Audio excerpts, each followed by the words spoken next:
Hi, everyone. Welcome to this episode of Evolving Women. I'm Teresa Lysam, and I'm here today with my special guest co host, Catherine Seifer. Hi, Catherine. Thanks so So much for glad to, having me. so glad to have you here. I so appreciate you taking the time out of your afternoon to join us to talk about your rediscovery journey, because I know you've been on one as of late, and I'd love for you to give our listeners a nice little sneak peek behind your way of coming back around to yourself. Perfect. Lovely. Where shall I start? And you start wherever you want. Yeah, so It I is a guess I'll wide open field for wide you. open. Yeah, so I would say my journey to rediscovery started the end of August 2019. When I said, in a moment of parenting frustration after having a little spat with one of my children, I said to my husband at the time, I wish I had never married you.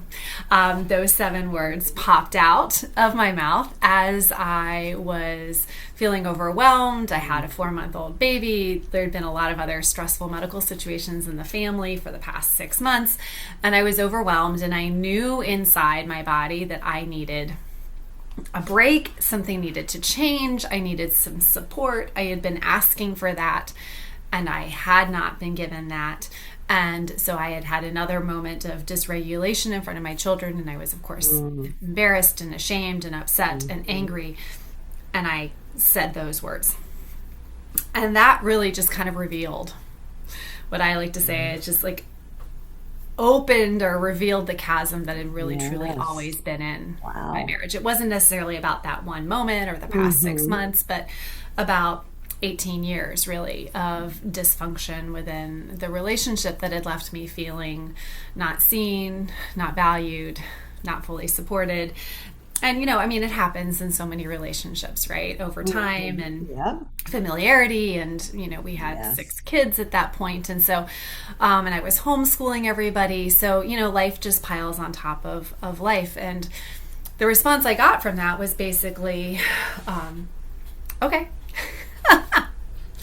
So that sent me on this path of walking towards divorce, and Mm. also realizing that some of the other systems and beliefs in the whole community and culture that I had been a part of, my entire worldview was crumbling along with it. So they were separate journeys, but they all coincided all at the same time. Now, at this point, I'm a homeschooling mom of 6. I have no income, and I'm Mhm. marching straight into divorce.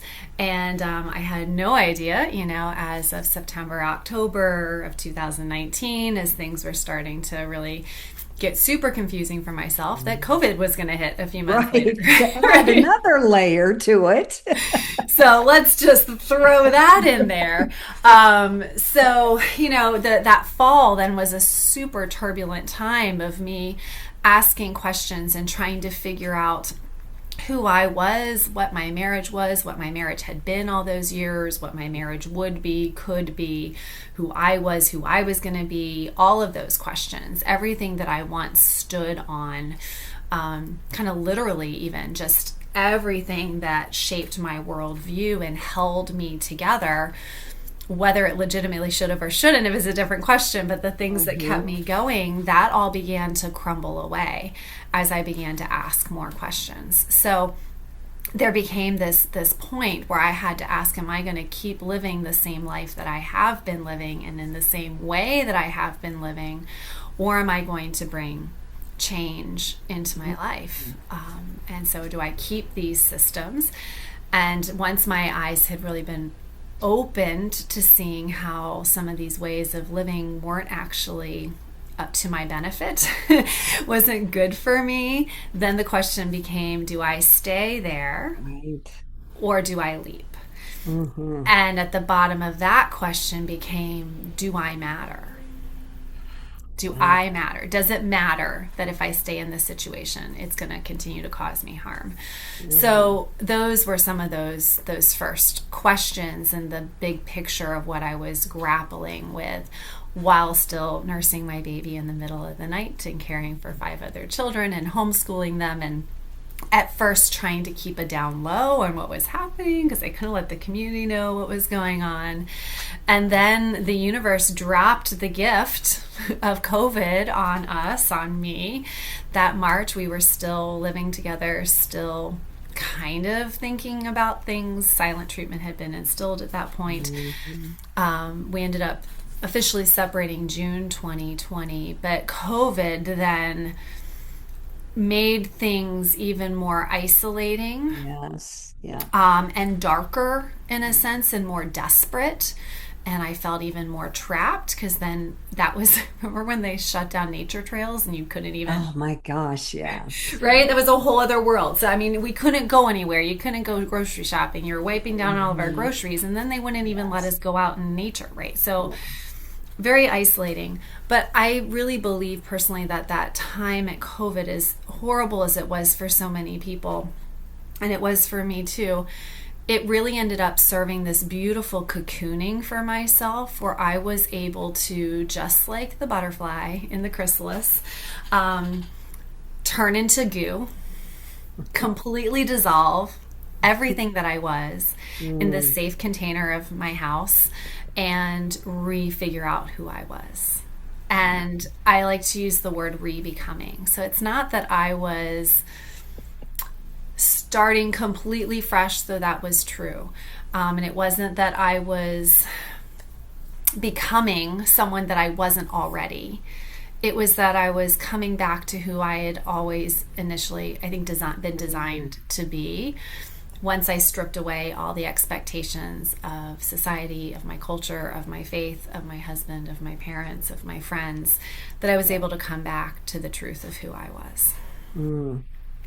And congratulations on that, because how many of us go through life and we never even consider or touch that whole idea of coming back to who we really are and unlayering all of those programs and other people's opinions and societal pressures. All of those are layered on top of all of us. And some people are able to start pulling them off and emerging, as you did, from that chrysalis, that gooey phase, and others never do. Yeah, it was certainly a gift, I believe, to have given that opportunity. I have wondered how that transformation would have happened for me if COVID hadn't coincided with that time, because I know that I would have probably attempted to keep some face in the communities and the groups that I was in, and that might have made it harder for me to have the clean break that I ended up truly needing to have from those communities as well. For sure, it was a super, super dark time. I would not put anybody through that intentionally, nor would I want to walk through it again. But it really did serve as that reset for me in this really powerful way. So that was, I would say, the beginning. Obviously, there were ups and downs and so many tears and so much confusion and fear left and right, and insecurity and doubt. But one of the biggest tools that entered in my life in about November of that 2019, after a couple months of just spiraling and Google searching everything, every thought, a friend recommended starting journaling, and she recommended The Artist's Way. And so I used that book and the idea of morning pages to get all of my thoughts on the page, and that's when I began a journaling practice. And at first I could not access my thoughts unless I put them on the paper. I had been so conditioned not to trust my own thoughts, not to trust my intuition, not to believe anything that I could possibly say or think, that I had become so disassociated with my thoughts. Yes. And then it was through writing and putting them on the page and visually seeing the ink move across the page that I was able to see my words, hear my words, think my thoughts again, and struggle through and wrestle with it. And journaling then became a way to hear, then go back and read and see and process that way. It also became a way for me to get it out of my head and out of my body as just kind of like a vomiting of all these things, and then I didn't have to hold them in my head anymore because the Right. page was able to hold them for me. Oh, I love that.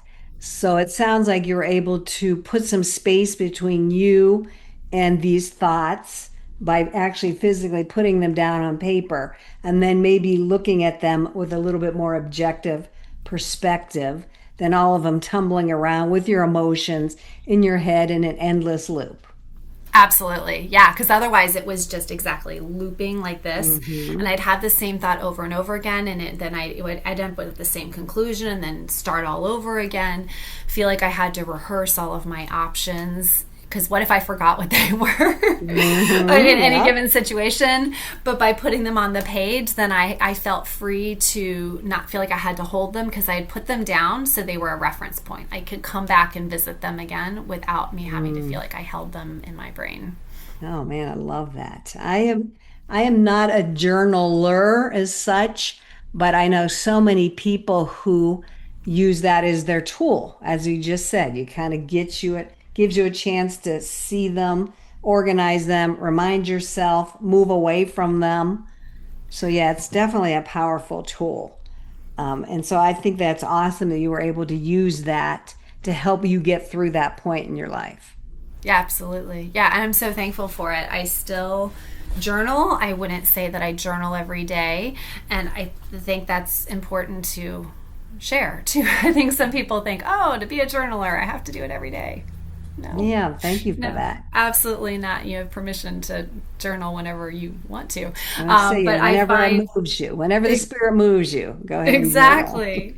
Yeah, exactly. And so now that I have greater access to my thoughts on my own, I don't necessarily have to get to my journal to hear all my thoughts anymore. I can access them without that, which is a huge gift now.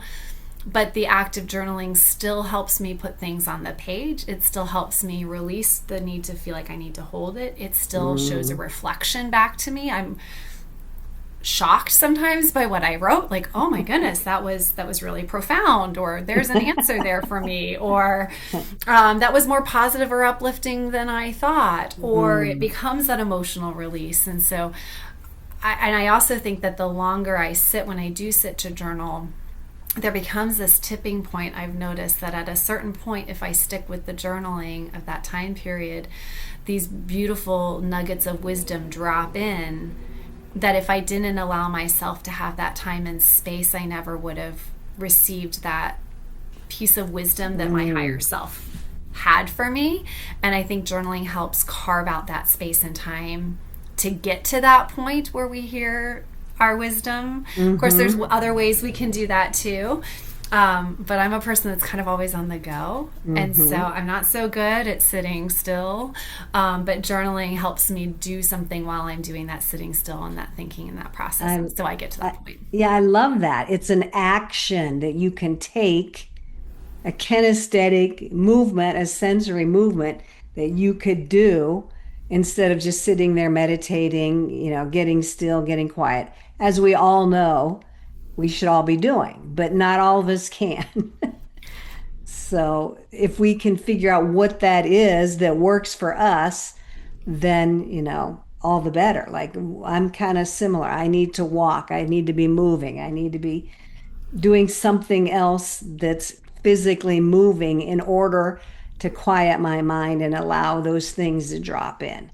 So I love that you said that so that we don't put that pressure on ourselves like, oh, I got to figure out how to meditate, but I don't like it. Like we're judging ourselves as to what we should be doing.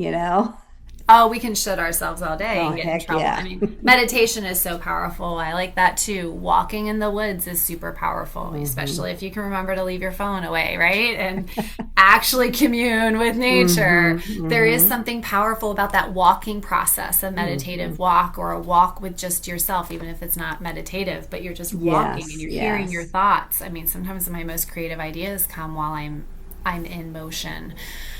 So yeah, we Yes. have to know ourselves, but I think the biggest point is carving that time out to be with our thoughts in whatever shape or form that works Mm. for us.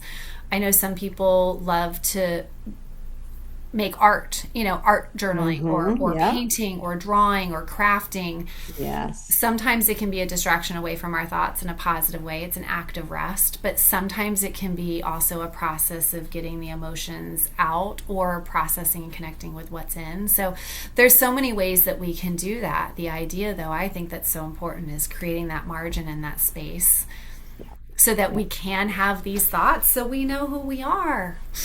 I totally agree. It's that intentional planning for it. Like sometimes I will just like, oh, when can I fit in my walk? Or when can I, like, I will look at my day and figure out where I'm going to put it in for the day. That, I mean, you have to do that. At least I have to do that. You have to have that intention and create that habit of allowing, like you said, space for that for yourself.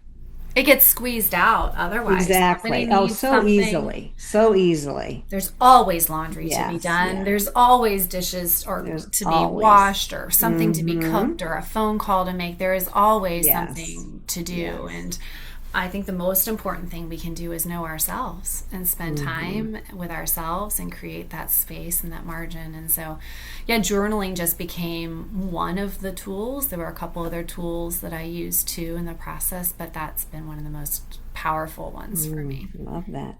Thank you for that. And I'd love to hear some of your other tools. Well, yoga became another place of space for me, along with meditation, either before, it was amazing how often just at the beginning of a yoga practice, when you're just asked to breathe and be still Yes. before you Yes. move, how many emotions would just leak out of my eyes as I was Mm-hmm. just being asked to be still. Wow. So that practice of moving my body in a mindful way and learning how to be still in those ways at the beginning and end of a practice was super helpful and powerful for me. Intuitive movement was also became a powerful tool for me. I never been a dancer. I'm a musician, but I'm not a dancer. I can move my fingers on rhythm, but not like the gross motor skills are not the thing. But learning how to give myself freedom to move in a way that my body is asking me through. There's a practice that I first experienced a few years ago, and now I've been trained to lead called Joy Flow that gives that permission to allow people to connect in with their body and give it what it needs, and then use some somatic tools within to help release the energy and to find joy and to find ease and connect with your body. So those were a couple of the biggest tools for sure. I love that. And I remember when there was, it had a different name to it, but it involved movement and dance and just letting your body do whatever. Um, and when I so wanted to do it, but I was so afraid to do it. I was afraid I was going to be judged. I was afraid of showing that side of me that nobody else had seen before. Like it literally took me multiple times to try before I got to where I just didn't care anymore. But I had to take a lot of baby steps to get to that point for Oh yeah, me we've been personally. conditioned to move your body a certain way, Yes, a certain way. exactly. These are the appropriate ways you can move your body. These are Hmm. not. And if you're going to Yes, move your body in a dance, then it better look good and it better be on exactly. rhythm and it better, be choreographed or I was something. just gonna say, better be choreographed. Or know how to do like the weed Right, whacker right, or whatever. Like I don't know how to do right. any of that. But the idea of instead, how about we move, I guide people through a certain way, but there's a slight Hmm. guiding to it. But then how about what if Yes. you like move and your body gets stuck doing this? Like maybe that's what your body Hmm. needs and Maybe. just go with it and don't worry about Yes. what anybody else Yes. is looking at or thinking or feeling. It's all about how you feel and what your body might need. And I do think that we have lost touch with that as Mm. humanity. Oh, You yes. look back at our history is the human race, and we had plenty of dance incorporated and Hmm. somatic practices incorporated in our traditions that we have lost. And Yeah. I think that is hurting our bodies. So, I mean, that's a different And tangent. our But minds yeah. and our emotions. And I know there's cultures still now that that's just a part of their life is the dance, the movement, the rhythm. And it is sad that we have kind of lost that here in the States, that we feel we're being judged and we feel like like I said, we don't have permission to do that. And I think that's hurting us. Yeah. Yeah. And that practice too is about giving yourself space. It's about giving Hmm. yourself margin. It's about giving yourself the opportunity to play, to Hmm. feel, Yes. to express, to Yes. connect.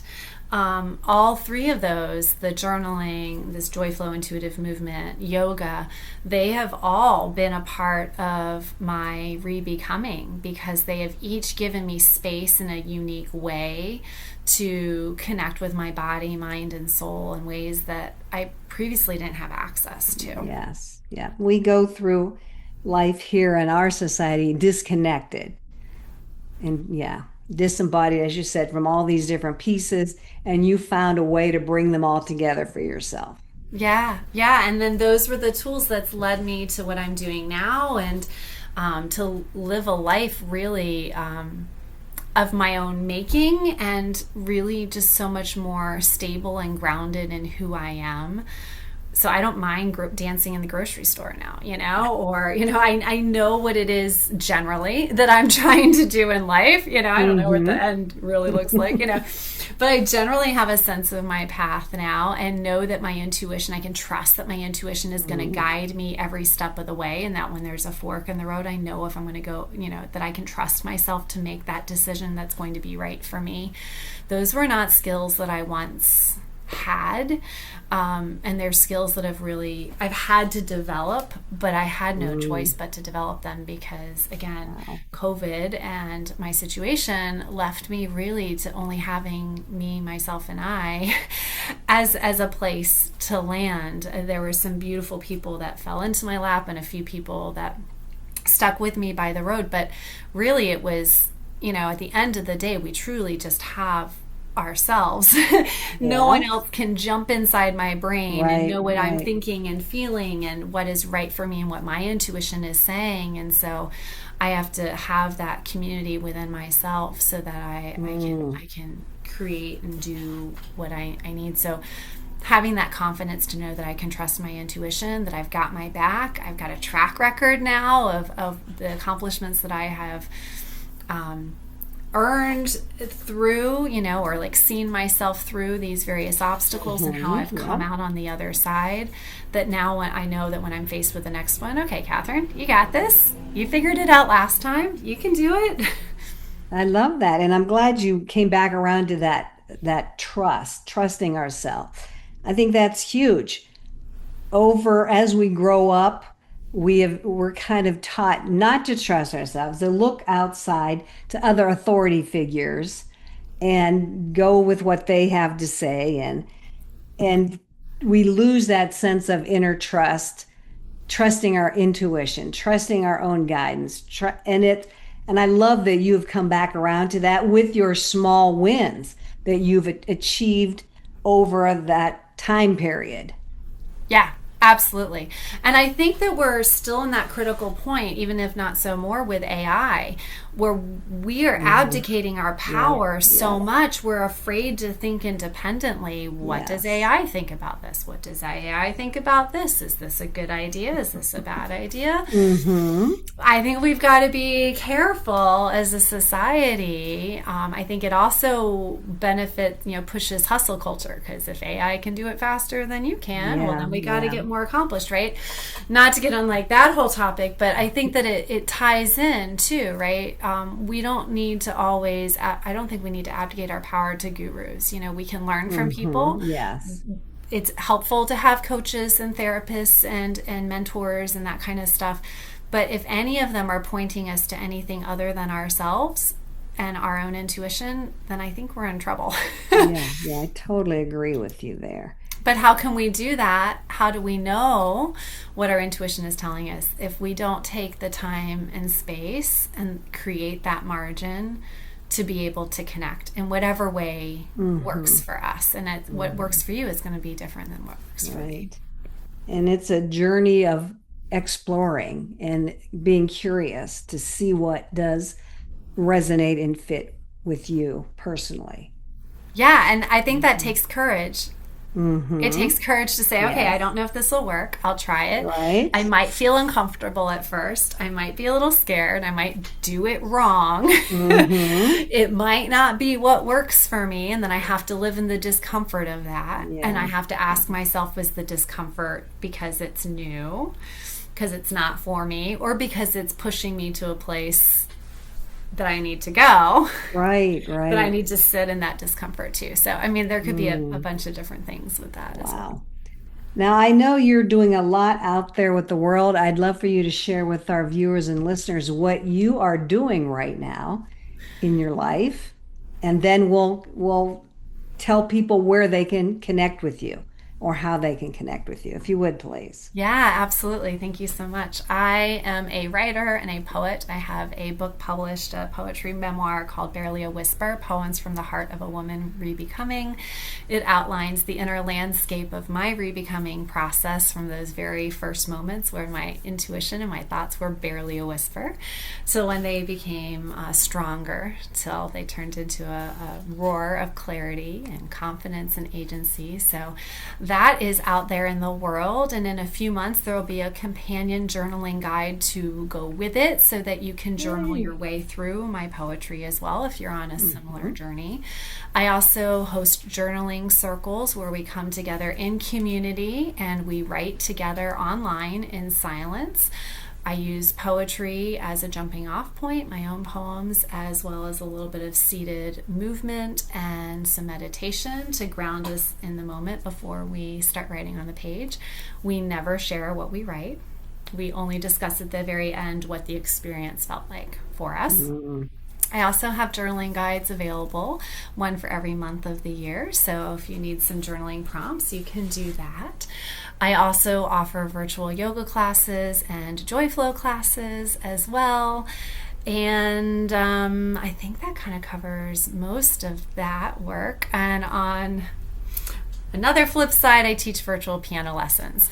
So I'm kind of all around in the I space, love it. the Love creative it. space. You can also find all of my writing on Substack. I publish there once a week as well. Wow, lots of great stuff that I'm sure somebody found something in that smorgasbord that you just offered that they might want to tap into and check out. So we will include every way to get in touch with you, to tap into those journaling circles, the book. We'll put all those in the show notes so people Awesome. can just click on them very easily. But I just am so inspired by you and your story and what you're doing and how you re-became. I love that whole term, re-becoming. Like you weren't broken, you didn't try to fix yourself. Like I just love the word re-becoming. That is just a brilliant word and so forward thinking and so positive. Thank you so much. Yeah. Oh, thank you for sharing it with us. And I want to thank you for sharing again what you're doing out there in the world. And if you, those listeners that have heard something that you feel will be beneficial to somebody else, please share this episode. We would love to get Catherine out there more. I'm going to put up my little sign, do all these things. I'd love to hear a comment from all of our viewers and listeners as to what resonated with you and what your re-becoming has been for you. Please share with us. Thank you so much, Catherine. So appreciate you. Thank you so much for being here with us today. Thank you to everybody listening in. Please look for Catherine and watch for our next episode of Evolving Woman. Thank you so Thank much you, for having Catherine. me. Bye bye.